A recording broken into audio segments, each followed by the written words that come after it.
In our case, we are trying to borrow or hear Papa's teaching, that's all. That is why it is not going inward.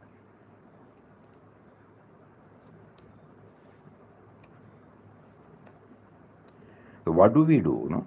All these things will help us to have the right perspective. One day He will definitely make us aware. Why we are chanting, whose name we are chanting, what is my relationship with Him, what is my relationship with the co creation. In one of the articles, he says,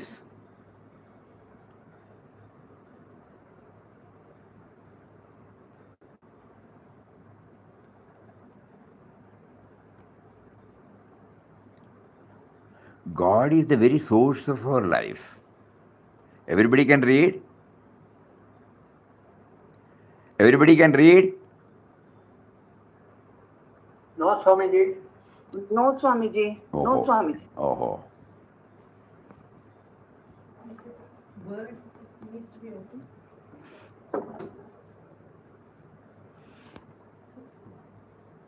Open the word here. അത് word പോട്ടാச்சு ഇതിനെ വരണമേ entire screen ഷെയറിൽ പോകും Okay. Now can you read? Yes, Swamiji. Very good. Now he says God is the very source of our life. We have come from Him, we are going back to Him. We have not come into existence without having a cause behind it. And the supreme cause is God, first cause. The source of our being and the root of our existence. He is the immortal spirit pervading everywhere, dwelling always in the heart of every one of us. He is eternal, infinite. His nature is pure love, joy, peace. By His power and will, the whole world is moving. The universe itself is God. There is nothing but God. Everything in and out is God. We do not know it, and therefore we are unhappy. We see differences, have likes and dislikes. So our mind is alternatively happy and miserable. If you see God everywhere, feel the presence and how everything is He, you will be the happiest being on the earth.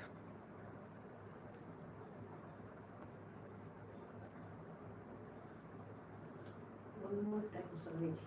God is the very source of our life. We have come from Him. And we are going back to Him. Some time back, we had shared one dialogue. Many of you might remember. When Swami Chinmayanandaji went to the States for the first time, when he was confronted with questions, fundamental questions, pertinent questions, basic questions, he answered it. We are not going deep into it, but there is one portion about this cause and effect. We have to keep on thinking about it. He said, without mud, there cannot be pots. Pot is nothing but mud in different forms. Removal of mud from the pot means nothingness. Therefore, mud is inherent and concurrent in the pot. Without cause, there cannot be effect. Effect is nothing but cause in different forms. Removal of cause from the effect means nothingness. Therefore, cause is inherent and concurrent in effect. So, we suppose we ask this question to ourselves. You must have come from somewhere, you know? We cannot just appear like that. Everything must have a cause. about which we don't know.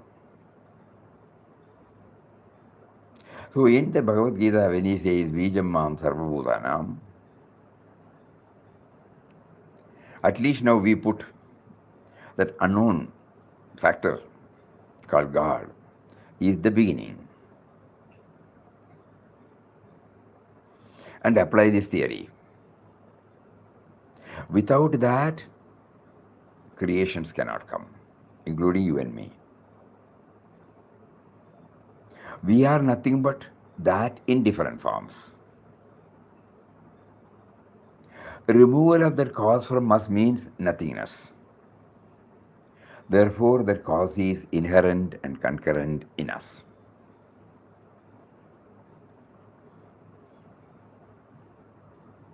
Is it becoming clear?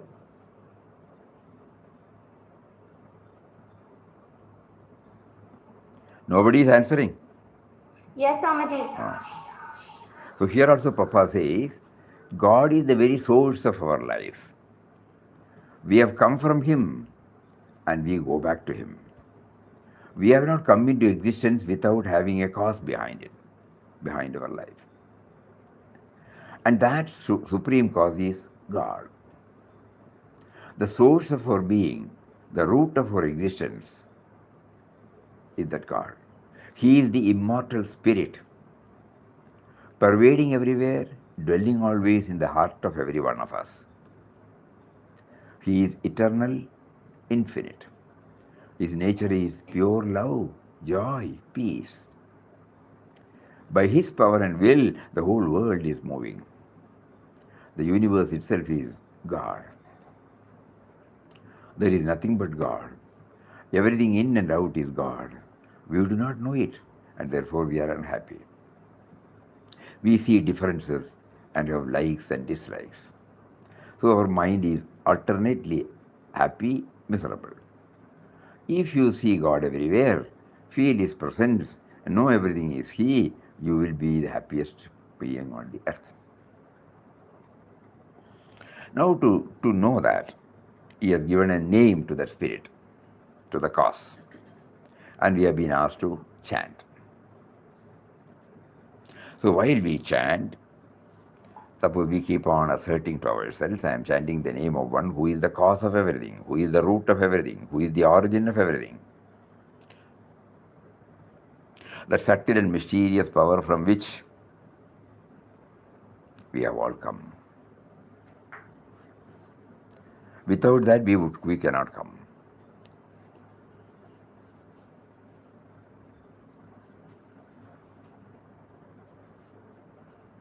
So that is why our plumbing deep within, no? Initially, I know that I have come from my parents, and later on we come to know that they are born to their parents, so there should be another cause for them. And finally we reach, our intellect cannot travel beyond certain level. So we accept it. And when Papa has given this Nam Seva Dhyan, when we come to the dhyana stage, we try some clarity about this word, no? The cause. That is why Papa here says,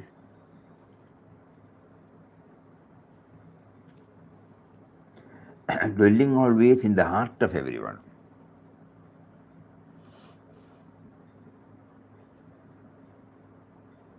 Not the physical heart, no?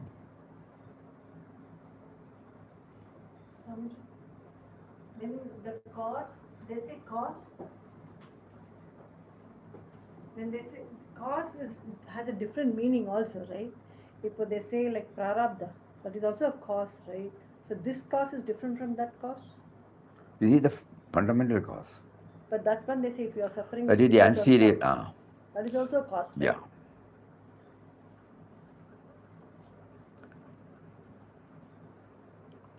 Even to put us on this prarabdha angle, no? There should be a cause, yeah. We should start from somewhere, then only we get into the prarabdha. So this is the primordial first cause.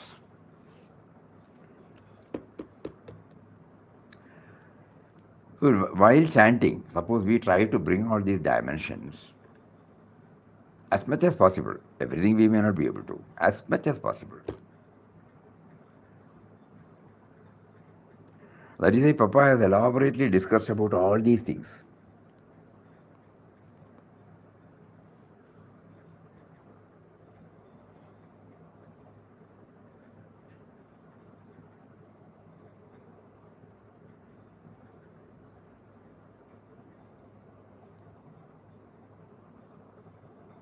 God is the go to the root of your existence. Please. Realize yourself, and then your whole life and outlook will be transformed. If we do not achieve this goal, we have a life no better than of animals.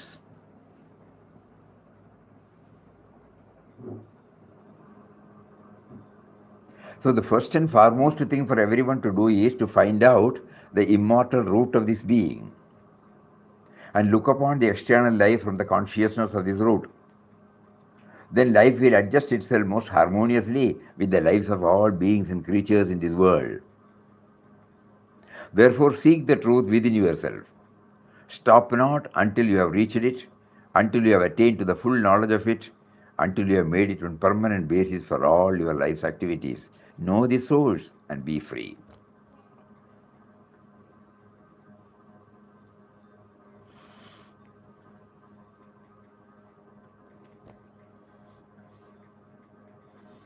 In the divine life, in how many places he has brought this.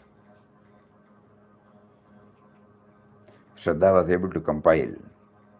And when we go through the index, it is thrilling.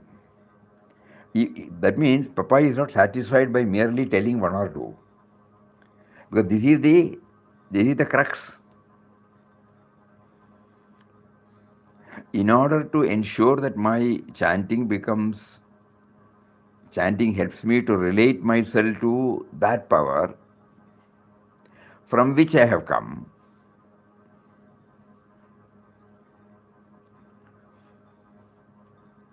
it may be floating on the surface.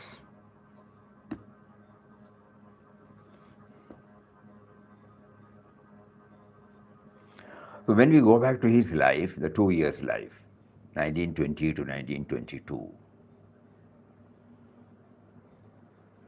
that is why he could boldly say that ceaseless chanting of his name side by side with contemplation on the meditation, contemplation on the various attributes. Side by side. We used to wonder why we could have said, I took up chanting, I could reach. I knew I exist only because of him, nothing else I needed. But then why did he write so many? So we now infer, not that he has written, that he also must have gone through the same as we all have gone through, are going through. He was a Grihastha. He was involved in business. There were reverses, stress, so many things like all of us. So he wanted to have some relief. So God arranged everything, in such a way that he should be pushed to a corner, then only he will crave for it. And then he is meeting Gandhiji, and later on he is taking Ram Nam. Ram. The first chapter you will find Ram.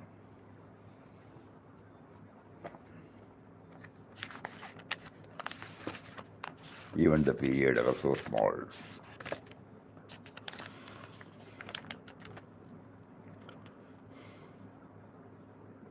He intuitively heard, despair not, trust me, thou shalt be free. And this was the voice of Ram. These encouraging words of Ram proved like a plank thrown towards a man struggling for very life in the stormy waves of a raging sea. The great assurance soothed in the aching heart of helpless Ramdas like gentle rain on thirsting earth. Thenceforward, a part of the time that was formerly totally devoted to worldly affairs was taken up for the meditation of Ram. This is meditation. Who for that period gave him real peace and relief. Gradually, love for Ram, the giver of peace, increased. The more Ramdas meditated on and uttered his name simultaneously, the greater the relief and joy he felt. Nights which are free from worldly duties were in course of time utilized for Ram Bhajan with scarcely 1 or 2 hours rest. His devotion for Ram progressed by leaps and bounds. During the day, when cares and anxieties were besetting him due to monetary and other troubles, Ram was coming to his aid in unexpected ways. So, whenever free from worldly duties, be the period ever so small, he would meditate on Ram and utter his name. Walking in the streets, he would be uttering Ram, Ram. Ramdas was now losing attraction for the objects of the world. Sleep, except for 1 or 2 hours in the night, was given up for the sake of Ram. Fineries in clothes and dress were replaced by coarse color. Bed was substituted by a bare mat. Food first 2 meals were reduced to 1 meal a day, and after some time this too was given up for plantains and boiled potatoes. Chilies and salt were totally eschewed. No taste but for Ram. Meditation of Ram continued apace. It encroached upon the hours of the day and the so-called worldly duties. Now it is becoming clear. It is not that he was chanting and he reached.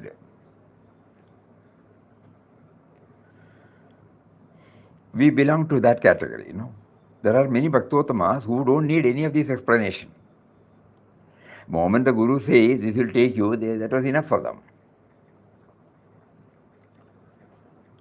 But in Papa's case and therefore in our case, I would say, we have to do some extra effort to develop the proper mindset while chanting the name. So this roots, source, this could be one of the methods. Without cause, there cannot be effect. Effect is nothing but cause in different forms. Removal of cause from the effect means nothingness. Therefore, cause is inherent, concurrent in effect. Without that, none of us are born. We are nothing but that in different forms. Removal of that from us means nothingness.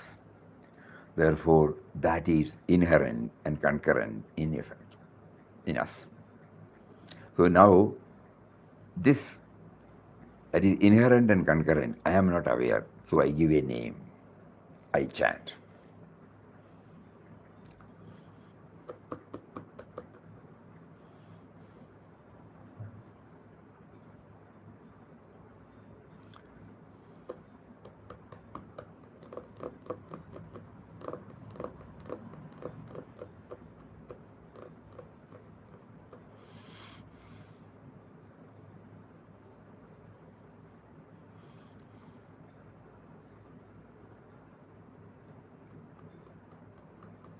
That particular word meditation, we did not apply our mind.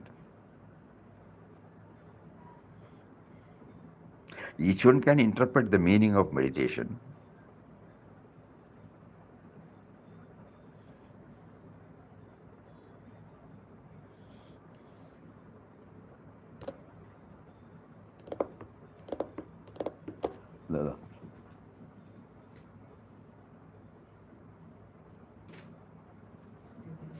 In search of Papa. In search of. In search of.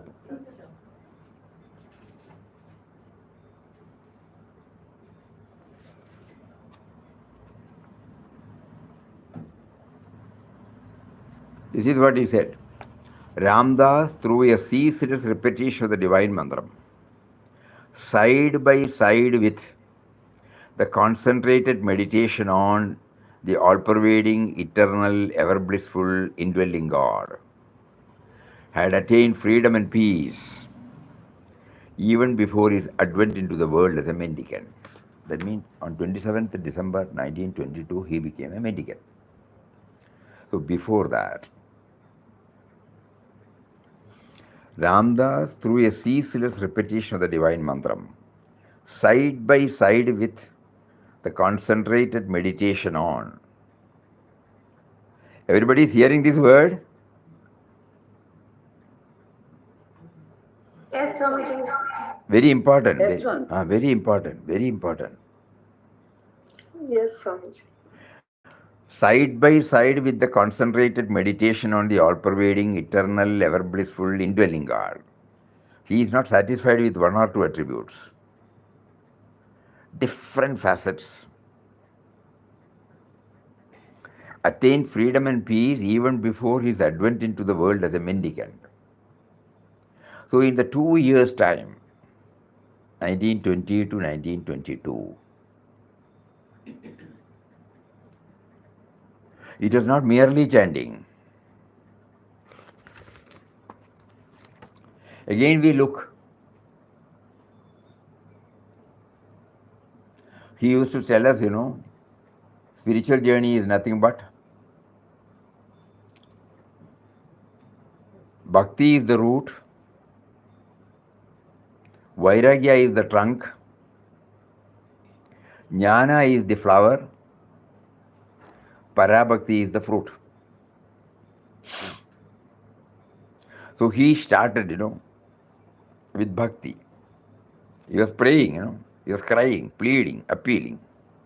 Bhakti, Bhagavan and Bhakta. The sense of individuality and the power behind the sense of individuality. So the Bhakta, Bhagavan there, so he pleaded. That is the starting point. Then the Vairagya. We have found, just now we read out. What all he denied himself. So that the mind space is becoming more and more for this. And then, third is important. Jnana is the flower. All these words have come from the jnana pursuit. All-pervading, eternal, ever-blissful, indwelling. He is there as the life force, he is there as the awareness, he is there as the intelligence. And then, he is in everybody. Without cause there cannot be effect. Without our, we should go to our roots, our origin, our source. All these things are coming under this jnana. And then finally, he was able to see him in all parabhakti.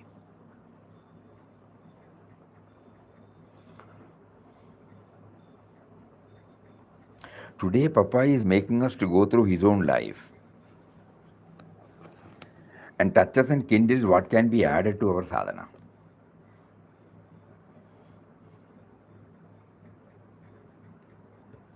Whatever we are doing, we are holding on, but something has to be added. Something has to be added.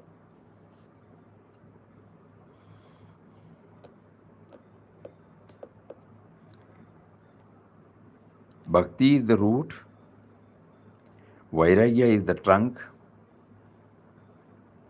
Jnana is the flower, Parabhakti is the fruit. From the root to the fruit.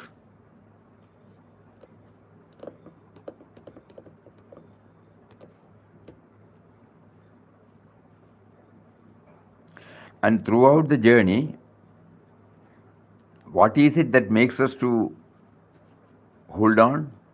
Nama. Nama generates devotion in our heart. Nama helps us to withdraw from the usual fields. Nama helps us to go deeper within us to know the source.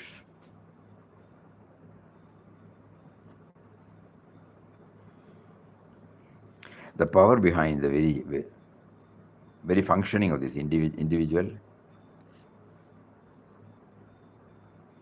And then finally, seeing him in everywhere, loving him in everywhere, becoming one with him everywhere. Wow.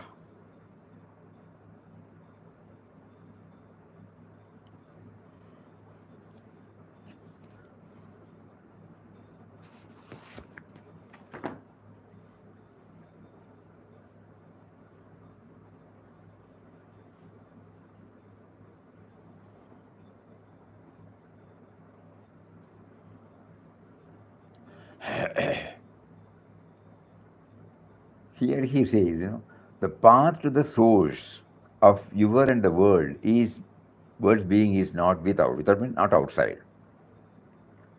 You have to go within yourself. You must go past your senses, mind, intellect. You must traverse beyond all your ideas and ideals. You must transcend all limits, conditions, states. Then alone will you have fulfilled, will you have the fullest vision and realization of your immortal root.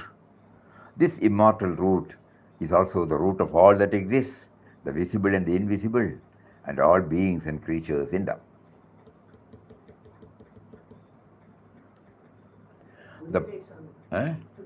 The path to the source of your and the world, is not without, it's not from outside. You have to go within yourself. You must go past your senses, your mind, intellect.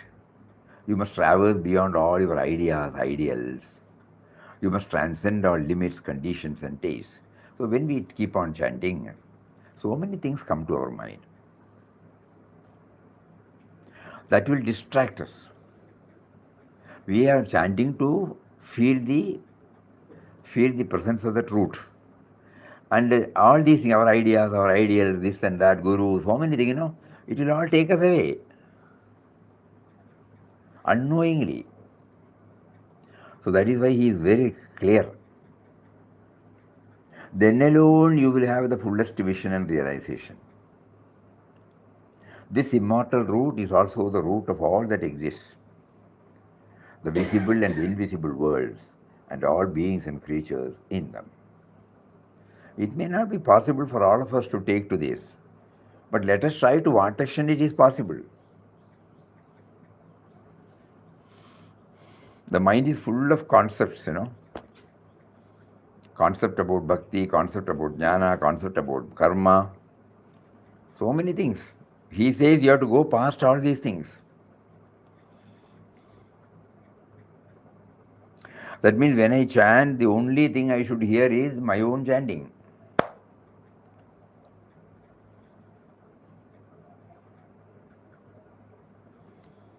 To get myself relieved from all these, I stick to the chanting and try to concentrate on the chanting. And other thoughts will come and take me out. Immediately open, I restart, open, restart, open, restart. I devise a method by which, the mind does not go outside.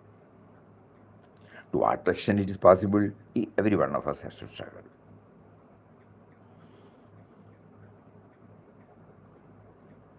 So the time is now approaching in our life to take it up a little more seriously,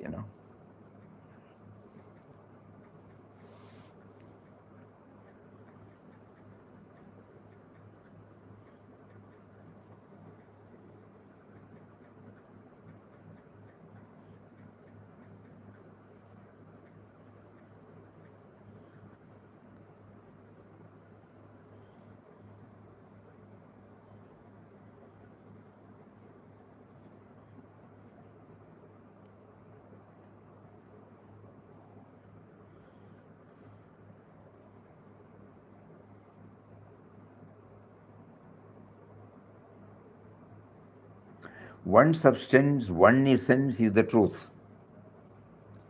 about the universe. What appears as multiplicity is only the variation of the single original principle. The so called dead, inert, living objects in the world are merely the expression of the one eternal life. The composite human being, made up of body, senses, mind, intellect, and soul, is truly that life in its entirety.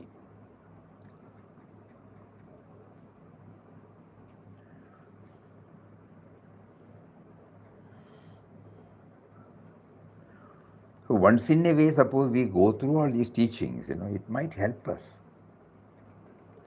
Because these are not dictums or dogmas he gives us.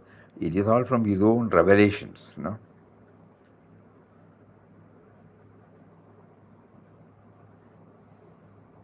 So to the extent possible, we cannot follow exactly what he did, because the 1922 condition is not there now in us. His age, his environment, so everything differs. So when I hear this, what can I do now? If 1% is possible, I try. Previously, when we were reading all these things, this question was often coming to us.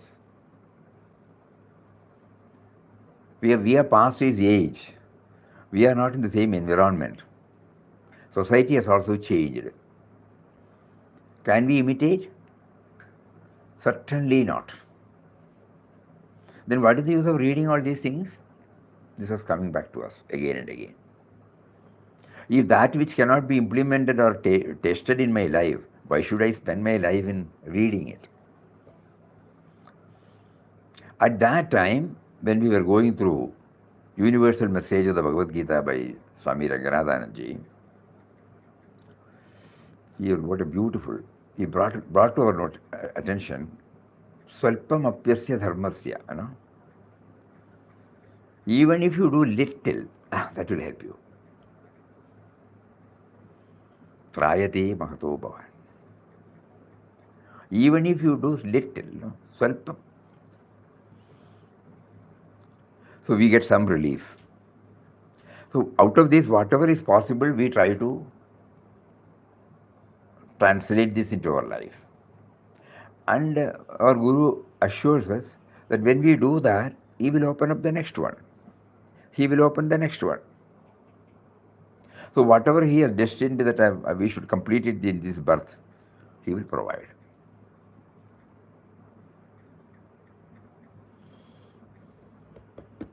So none of us need feel it's not possible for us. It is not possible for us in the way in which he has done, 100%. But it is possible for us in our own way, to the extent possible. One day we chant for 10 minutes Ramnam with this right perspective, we have gained. It will be credited in our account.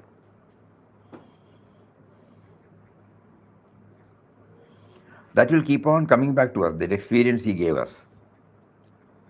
Next day he puts you in a busy schedule, you are not in a position to do that. Again you remember and do it 10 minutes again. Slowly, the taste for that. What should be the mental attitude, that also wells up in our mind. These are all some of the guidelines which he has shared from his own life. So none of us need to get, dispirited. We cannot do this. We cannot do that, no doubt. But we can do it in our own way, no? So whatever is possible, so much, so good. That we should make a attempt. That is very important. Because so far he has been making us to do all these things. Should we not do that? He has provided a wonderful philosophy, a wonderful methodology. He gave us the taste of the sweetness of Ramnam. He also made us to feel what is to be added. In spite of doing for 20 years, 30 years, 40 years, we still feel we have not reached this stage. How do I do that? So now he answers, whatever is possible, you do it.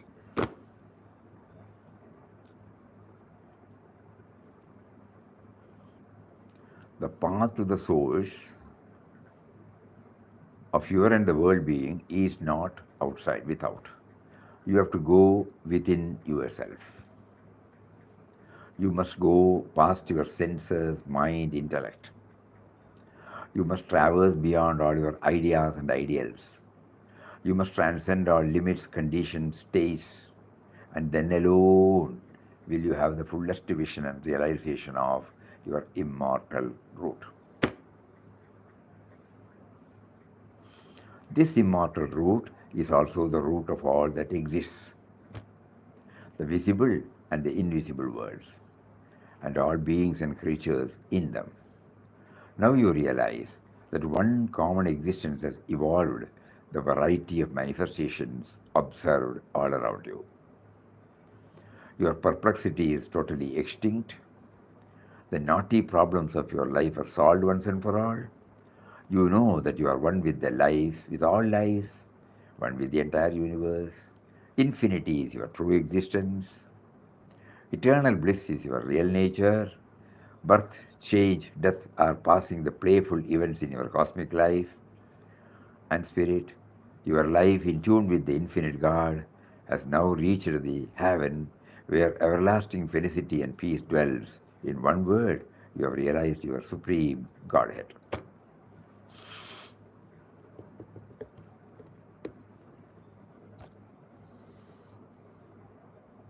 Those of you who have got Papa's book, Divine Life, you can go to the chapter called Riddle of Life.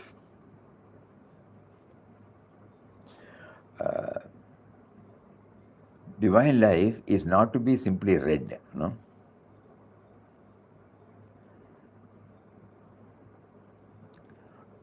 First we read, again we read, then we try to understand.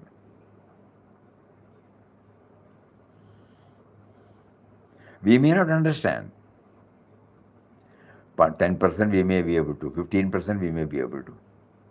But the moment we get a taste into it, we will go deeper and deeper and deeper.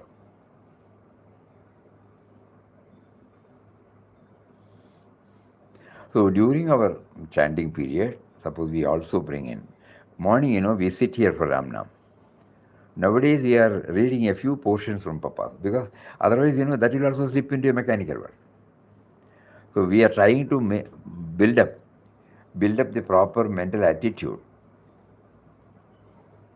so that whatever we have heard, that will be there, that will remain. That is the purpose of Satsang. Because immediately after the session, you are one with your usual life. You are not applying or contemplating upon it for a longer time to get it stabilized in our heart. Just like day before yesterday we said, we go for darshan. We go for darshan of deities, Mahatmas, holy places. We get a joy, we get a thrill. But when we come back, it doesn't stay with us. There is no impact. Because immediately after visiting that, we are not trying to save or consolidate the earnings. That is why in good old days, teachers, elders will say when you go to temple, you must sit after doing the pradakshina. Idea is not to sit. Idea is to contemplate me, he, and the rest of the creation. That nobody does it. Compulsions are there. But if there is something by which, when we go to a place, we try to see that something remains with us. Immediately we don't join or mingle with the usual common run of life. Then something will remain. That will help us. So that whatever we have got it, it was a taste, Suppose we put a lozenge or honey on your tongue.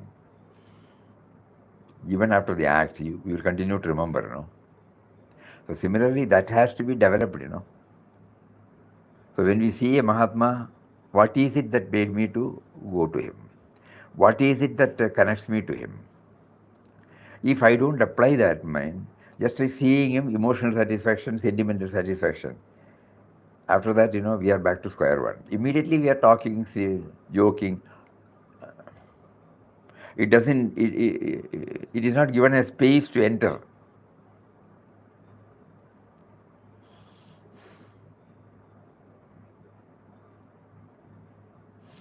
Similarly, in Ramnam also, when we chant for 45 minutes, suppose we try to immediately, we go to the next program. Okay, it's all right. Being an institution, we cannot enforce all these things. But when I am alone and when I am doing it, I can try that.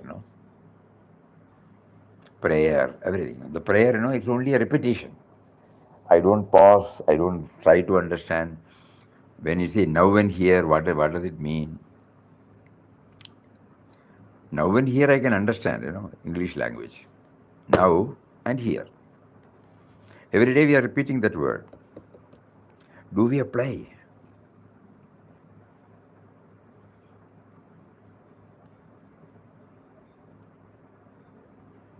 What is that word? Make me aware of thy presence now and here. No? So there we put a break. Now and here, I'm telling, but I'm just passing it on.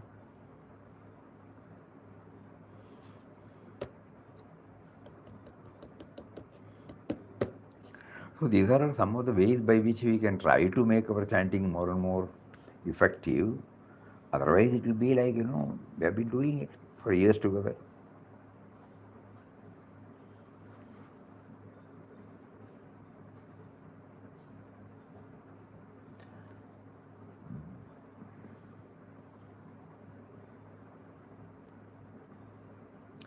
God is at the root of this universal existence.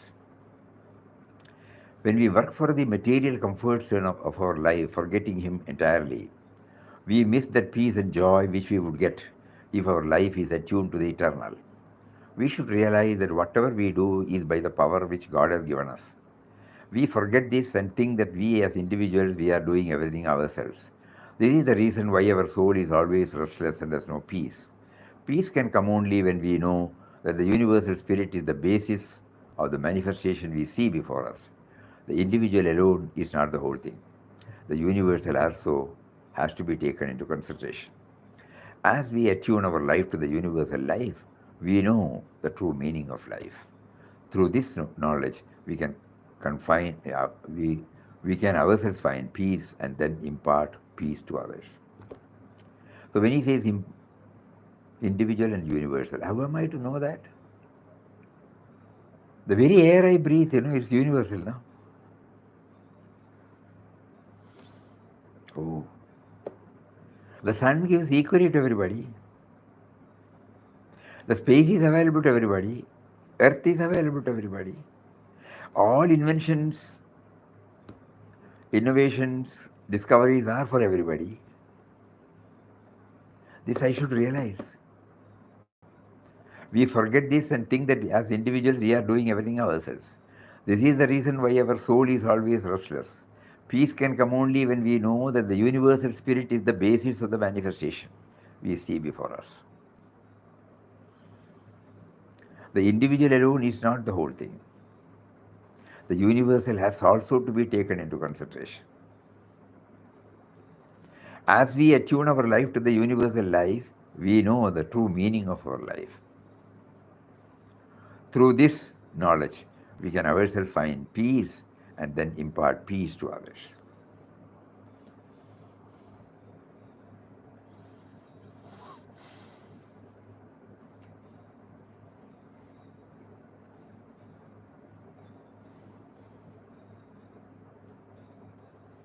Source, source, source, source. Later on, we find that our ancestors, Maharshis, Munis, they went and sat in the cave and then they plumbed deep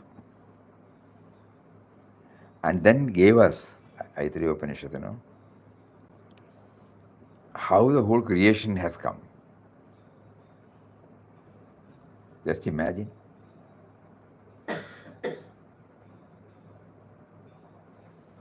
What an inner exploration they have done. From that power came the space and then air, then fire, then water, then earth, then trees, then food, then human being.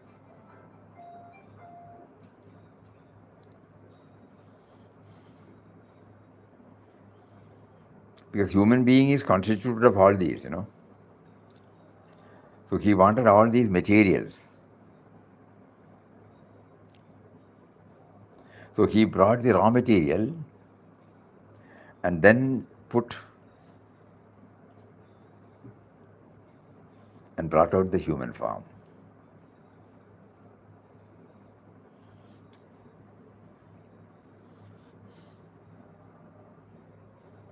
That is why when we go to the cremation ground, in burial you will not see. In cremation ground we can watch, if we have that mindset, as the fire goes onto the body, one by one, water is available, that will be, heat will be there, that will be given. Air is there, that will be given. And then finally the space also is given. So it is a combination of everything. Assembling, dismantling.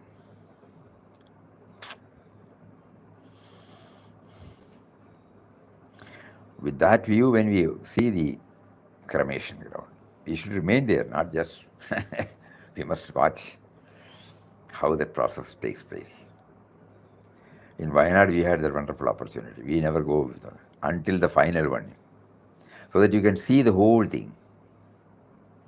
When somebody dies in the estate, we take them and arrange everything, the pyre, and then we will be there throughout until it is reduced to ashes. 3 hours, 4 hours, 5 hours. So everything you can watch. Each one is joining its base. And finally the figure also goes its base. So how they have plumbed deep, So again, by this process, we are trying to connect ourselves with that source. I am there in this body is also like that,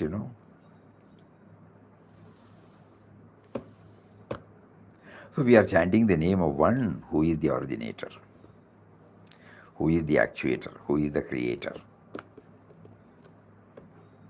And not only creator, he is also the sustainer and the destroyer. In order that we are always reminded, Mataji brought this universal prayer also in our, so that we get connected to it. So these are some of the things by which we can connect ourselves and make our Ramna more and more effective, so that we get a taste, at least a taste of our origin. Again, the struggle is there to sustain that. But whatever is possible, we will try to do.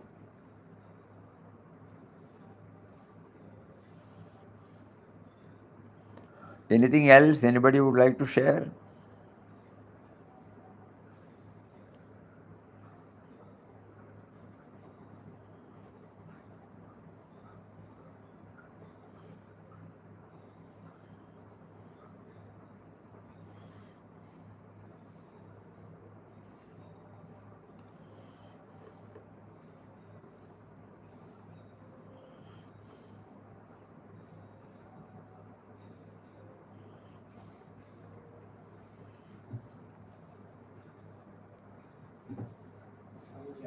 Hari Om Swamiji. Ah,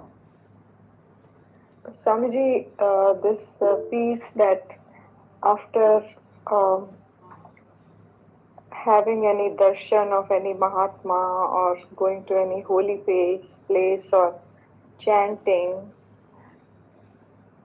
to sit and not just go to the next activity, I think is very, very important. I think that we stopped I with that. have to, it's very important Very to important.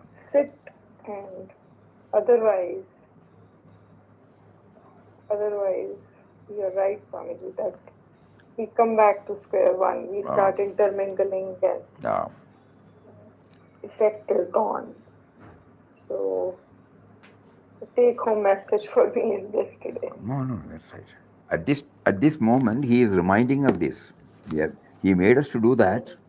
He made us to feel the insufficiency or inadequacy in our sadhana. And so now, in order to answer that, today he is bringing out that point. Don't be just satisfied with the outer, darshan. Unless it is made use of for inner darshan.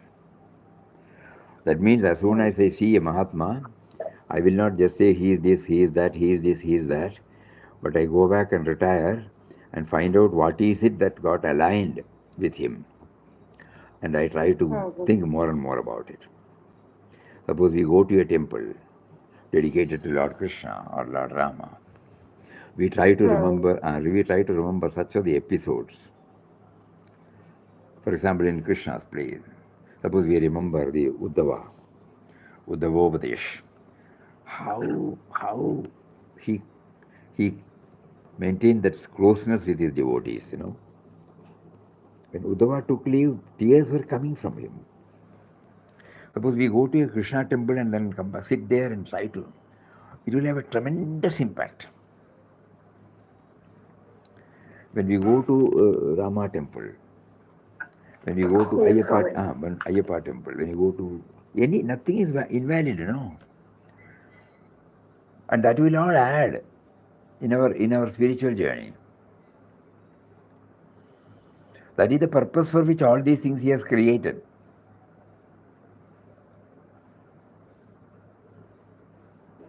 So we try to make use of all opportunities given to us by him. To the extent possible, yes. And we try to dwell upon that. So that everything is valid. Previously we may be thinking, why should I, God is inside, why should I go and bow down? Now we will not do that. We will also bow down when he makes us to go to that place. Probably we may not be programming, but he will program it in such a way that we go to such temple or such places of worship,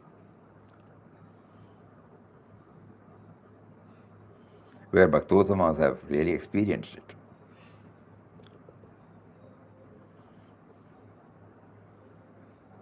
When we go to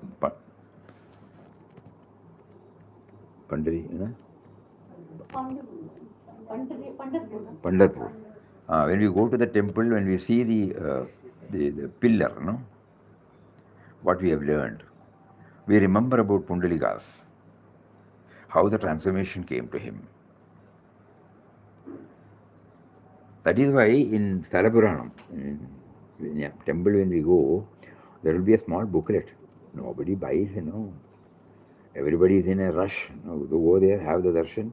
We don't have to do anything. We take prasad, come back, bus. But it is not like that. Stalapuranam is there, so we sit and do that.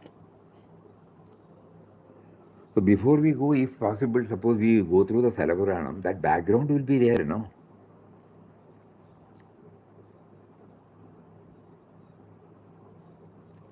Today God I did not plan. He made me to go through such a place. Somebody suggests you go to the temple. You immediately go. In Wayanad, 3 or 4 years back, when what is that?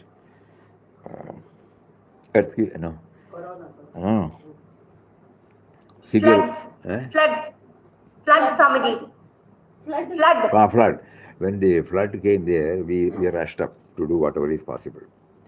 So at that time, we were taken to a temple because that was the place where we have to discuss the modalities. The person who will handle it, he will also come and we have to sit. What are the items they need? When do they need? All those things we have worked out. So that temple, it was a Vishnu temple. The moment we entered that Vishnu temple, so many things came up. There was no Vishnu temple there when we were all in Wayanad. One day, while clearing the forest, their sickle, their knife, weeding knife, it went and the sound came. It had hit a stone. Stone. Ecositinos came. So they started clearing that place. Then they found there must be an old temple. All the remnants are there. Immediately, the elderly person, Swamiji's uncle, he was immediately contacted. He also rushed up. Then immediately the Jyotish was brought. Then he said, yes, there was a 1,000-year-old temple dedicated to Lord Vishnu was here. And in no time, in 2 years' time, the temple got renovated. And it's a source of inspiration to many of the locals. Now, when we go there, all these things, you were there, you allowed to bury yourself, and then at a particular time, you chose, and then you made it to unearth, and then you mobilized so many people to bring it out as a beautiful temple, and now the worship is going on. So this Talapuranam, it will not make us to just go see a temple and come back. What all you are doing in your play, you allow your people to come and worship you for some time. Then you allow yourself to be ignored by people, abandoned by people. Then it is inside the forest. Nobody will go near that. And after so many years, you made somebody to go. And they were clearing the jungle for some purpose, for cultivating tapioca or something like that. A small place where it is bushy type. So he went to that. Acha, now he did not stop with that, no. God gave. Immediately they saw so many things. Steps are there, there is a tank there, the shapen, granites are there. I think even a well was there. And the puja materials, everything was there. Immediately they rushed up to the elderly person, then he immediately rushed up. Then Prashnam. Then he said, yes, a great person who is well established in all these sciences. He came and then said, yes, the time has now come for him to appear. You are all blessed people. Now recognize him where he was. And immediately in 2 years' time, even now it's beautifully run. People go there. So why we mention all these things? When you go to the temple, when this background is there, the various leela of him need not necessarily be through this form or that form or this play or that play. It can be through any way. So we get more and more clarity about all these things. Yes, anything else? No? Very nice. 1 minute, somebody. Yeah.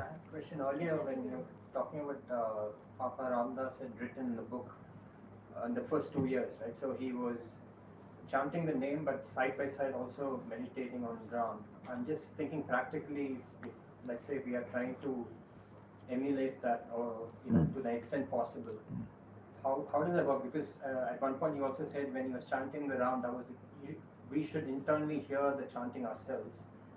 And that is the one point in this. But then how do we also meditate? How do you balance both of those?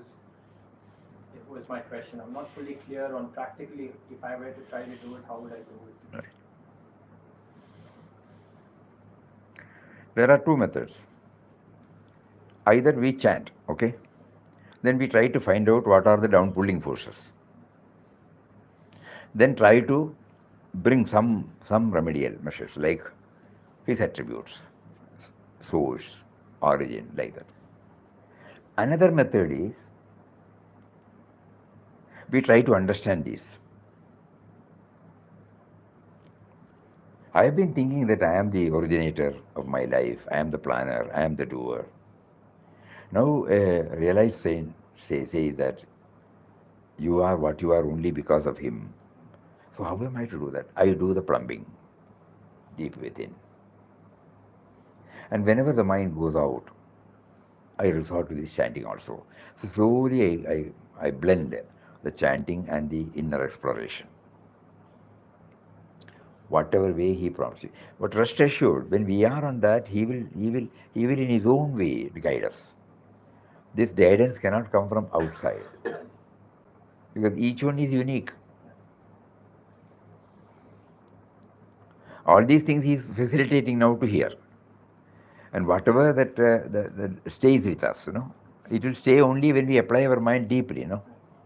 If just superficial means we will forget.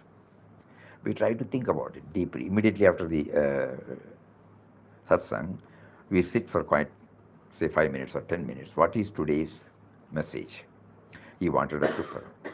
Normally, we don't do that. Everybody is aged, so we are not insisting now. Because they cannot, nobody is doing that homework. So that is why even if we say after after 3 or 4 months, it will be it will be like a fresh, because we have not applied, digested, assimilated, made a part of our own. Some effort has to be made. Every day we try to what all the message he is giving, what is the take-home message he is giving, why is he making us to hear? These questions should come to us. Then we apply, we try to ponder. 1% we may get clarity, 99% we may not get clarity, but the 1% is the 1%. One can become 2 later. And when we train our mind, so now you are in ashram, so a lot of chanting programs will be there. So whenever we join the chanting program, we try now. And probably we may not be able to go along with the chorus chanting. So when we are back to our room, we chart out our own sadhana. We cannot disturb what is going on. And we cannot be satisfied with this collective sadhana. So we should be bothering about the individual sadhana. And because it's an organization, we have to join also. So we try to develop this individual sadhana, the proper perspective, and then join the program also. Then we will find slowly it is harmonizing. Right. Hari Om. Hari Om. Om Shri Ram Jai Ram Jai Jai Ram Om Shri Ram Jai Ram Jai Jai Ram Om Shri Ram